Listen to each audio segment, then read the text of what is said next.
বন্ধুরা আজ প্রচণ্ড বৃষ্টি হচ্ছে, এই বৃষ্টির মধ্যে চলে এলাম ছাতা নিয়ে ড্রাগন ফল তুলতে।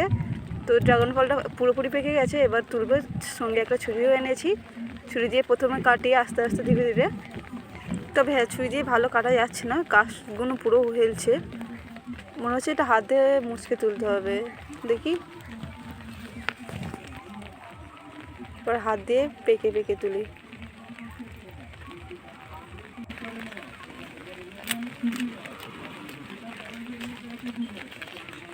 ড্রাগন ফল তোলা কমপ্লিট হয়ে গেল।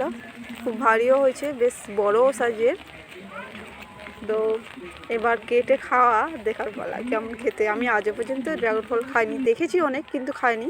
তো আজকে কেটে খাবো কেমন কেমন খেতে এবং ভিতরটা কেমন কালার অবশ্যই তোমাদের নেক্সট ভিডিওতে জানাবো।